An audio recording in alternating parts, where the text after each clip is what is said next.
Today's the day. I'm answering your call. This is the #1 most requested tutorial on the channel. I've been asked many times to do a tutorial on back wheel hops and specifically how to move around on the back wheel. And I'm gonna run through all the different elements, the bike setup, the nuance, the techniques that you can practice and break apart, all the way up to actually being able to move around on your back wheel and rotate in each direction. So I'm gonna just dive straight into this thing. Let's just get after it. When you're hopping on your back wheel, in the best case scenario, you're about as vertical as you can possibly get. So as you're learning this for the first time, if you're really focused on locking this in and getting the basics under your belt, one thing you could do is take your brake levers and rotate them down. So by rotating your brake levers down just a little bit, that's gonna help you get your bike more vertical as we get up onto the back wheel. So it might feel a little weird, like you're reaching too far to grab your brake levers, but once you get up on the back wheel, you can actually pull back a little bit higher, because when these are lower and you're up on the back wheel, they're actually shooting straight out, so your fingers are out like this instead of being like this. You see a lot of the pro riders now where it doesn't even look like you could ride the bike if you were just rolling along, but the second they get up on the back wheel, everything looks right with the world. Let's just do that now. If we're learning this trick and we're really focused and locked in on it, fix your handlebars right now just to get your bike totally perfect for hopping on the back wheel. We can always switch it back later, and you may find out that that handlebar setup is actually better for you in the long run anyway. But if we're just focused on doing back wheel hops, let's just get everything as easy as it possibly can be. So now that we've got our brakes and our handlebars all set to hop on the back wheel, we actually need to get up onto our back wheel. There's 3 different methods you can use. And the first and easiest one is actually to do a wheelie and then grab some back brake and lean back and try to hold it there as long as you can. It's certainly a way to do it. It'll get you up onto your back wheel, it lifts the front wheel off, and that's a great starting point. The second way to do it is to roll at a walking pace, grab a little bit of front brake so you rock up onto the front wheel, and then grab your back brake and pull back and let your momentum pull you back up onto the back wheel. Those 2 techniques will definitely get you up onto the back wheel, but to be honest, this third technique is the one you should really use. So use the first 2 to get comfortable if you haven't already learned how to hop on your back wheel, and then progress on to this third way. Now this third technique is really important because what it does is shows you how your brakes and pedal pressure work together. It's gonna give you the most control, it's gonna get you there the most efficiently, and it's gonna fit into a lot of the other techniques that you will eventually learn as a trials rider. Basically in this one, what you're doing is you're pushing down on the pedals as you're letting go of the back brake, and that's what pulls the front wheel up. So you start this by being on 2 wheels, you get your front pedal lifted up just a little bit, you push on the pedal slowly as you're letting go of the back brake and leaning back. And by doing those 3 things together, it's actually gonna bring the front wheel up and you're gonna be on your back wheel. Now you're on your back wheel, and it's because your pedal pressure pushed you there as opposed to your momentum getting you there and you're kind of off balance or whatever. You've actually used your pedals to bring your front wheel in the air.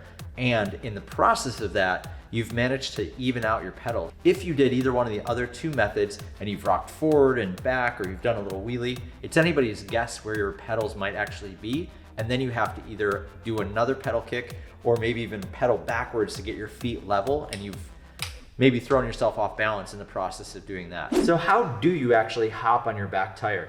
Well, it's pretty much the same thing as when you're hopping on 2 wheels, where you're using your back foot to kind of scoop the back wheel in the air. The only difference is that your front wheel is in the air. The more vertical you are on the bike, the easier this process is. If your front wheel is way out in front of you, you're doing a lot of extra lifting to make it happen. If it's higher up and closer to you, it's a little bit easier. You're just going up and down this way as opposed to like trying to lift the entire bike up out in front of you. Now there's actually one way you can practice this outside of just trying to go for it and see how many hops you can get. You can put your front wheel up into the face of something. So I'll use large marge and show you how this works, but you can push it into the face of something. You don't want to put it on top because then you're in more of a lunge position. But if you can put your front wheel kind of right on the corner of something, you can be hopping in place and essentially mimic what it feels like to be hopping on your back wheel and get a better feel for this process to begin with. The other thing I think about is how many times should you hop, or do you hop? And something that I've practiced over the years is actually trying to hop less. So of course there's this manifesto style where it's 1 hop for each trick. But I guess what I'm getting at more is how long can you keep your balance on the back wheel before you're required to hop? Because the whole point of hopping on the back wheel is to regain your balance. you're maybe going one way or another and it's a micro adjustment to keep the bike directly underneath you, or to scoot your back wheel into an optimal position to do the next trick. So the longer I can hold in place without having to hop, the better rear wheel balance I'll have. This is something I actually do a lot on drops, where I get to the edge and I try to hold it as long as I can without doing another hop. And then when I lose my balance, I just drop off. Now we've run through the basics of hopping on the back wheel, I'm gonna get to the meat and potatoes of this whole thing. We're talking about moving around on the back wheel and specifically rotating on the back wheel.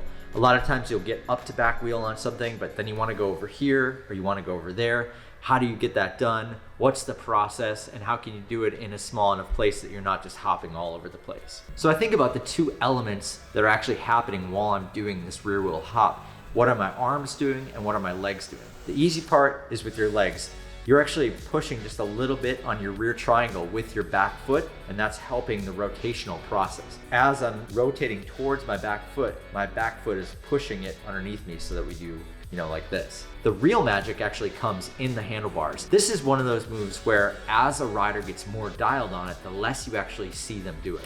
But what we're actually doing, we're making this kind of S motion with the handlebars. So I'm on the back wheel like this, and if I want to go this way, I actually turn away and then I point this way as I hop. So as I'm about to hop, I'm pointing the front wheel the opposite direction, and then when I hop, I twist the handlebars like this. The better you get and the more efficient you are, you maybe only see this happening, but as you're learning it, you're probably a little bit more like this. The best way I could teach learning this specific movement, get up on your back wheel and you're just looking straight ahead, and then you hop down to 2 wheels, but with a 90-degree turn.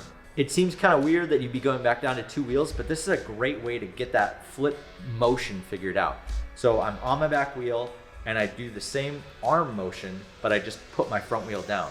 That motion actually makes the most sense to me, at least, knowing how to do it and how to get there, because you're over exaggerating what you need to do, but you're also feeling the movement of what it feels to move.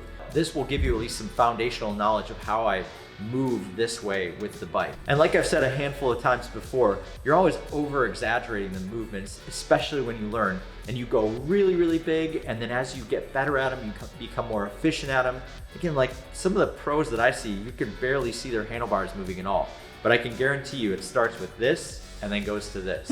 One other thing to do here, and this can help you just really lock in how this whole thing comes together, is just to stand behind your bike while it's up on the back wheel and just mimic this movement and just walk behind the bike and get a good feel. You start to understand how much going this way actually contributes to allowing it to spin like that. You also can put it down and see how much harder it would be if the front wheel was lower. You get a pretty good sense of how this all works. And you could just be like in a parking lot somewhere, just like doing little circles, waiting for your friends to show up. Maybe don't do it when they get there, but you get a good sense of how this actually contributes to the bike moving around.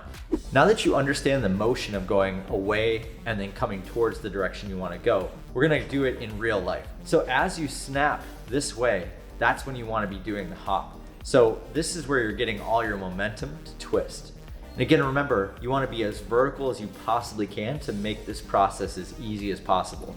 So by this point, you can hop on the back wheel, you understand what impact this has. The next thing you add into the entire thing is you actually have to look.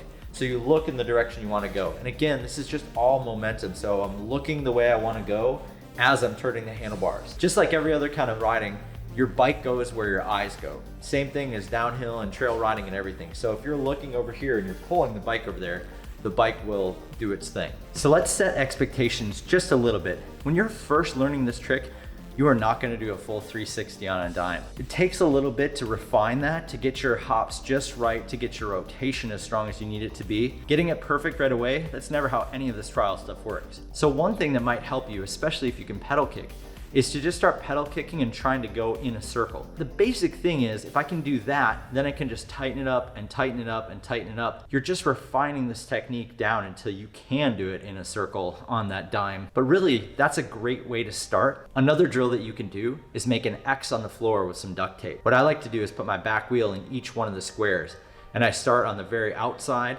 and then I kind of work my way in. There's so many different ways to kind of drill this move until you can do it totally perfect. And you know what? Most of the time you don't need to do it totally perfect. There's very few exceptions that you're gonna be on a rail or on a really thin log that you're gonna just default to doing this trick. For sure, you'll get there eventually, but as you're learning this trick and as you're starting to move around, don't feel like the space you use is the defining factor of being able to do it. Think about your rotation. How far are you moving? How far can you move? Can you do a full 360 yet? Like, that's where you should be worrying about, not so much, can I do it in this like 2x2 square? Those are the basics for hopping on the back wheel and to getting you moving in the right direction. Once you have it locked in, going the direction that we first talked about, start trying the opposite direction. See how you go moving towards your front foot. There's not a whole lot you really need to do differently. You're just gonna be at a disadvantage because you won't have that back foot there to push the triangle in the right direction, but the process is still the same. You're moving the handlebars opposite, then you move in the direction you wanna go. So keep that same technique and just work on both ways. See if you can go 360 one way and then 360 back the other. And then you'll be able to incorporate it into some of your riding where you'll hop over something, you'll turn around on your back wheel and come back on your back wheel. That's the ultimate goal, right? You want to be able to be mobile on that back wheel so you can change direction. You can go one way, turn around, come back the other. That's what it's all about. Okay, if you want to take it from here, I have a whole playlist full of trials riding basics that you can go check out. And if you want to see some of the videos of the builds of the different boxes we've got in the shred spot, there's a playlist for that too. Definitely go check them out. Come hang out with us and join us on Twitch for some of the tutorials as well. We're doing those every Tuesday and Thursday. Thanks again for watching, and please consider subscribing if you want to learn more trial stuff and hang out with us in the shred spot.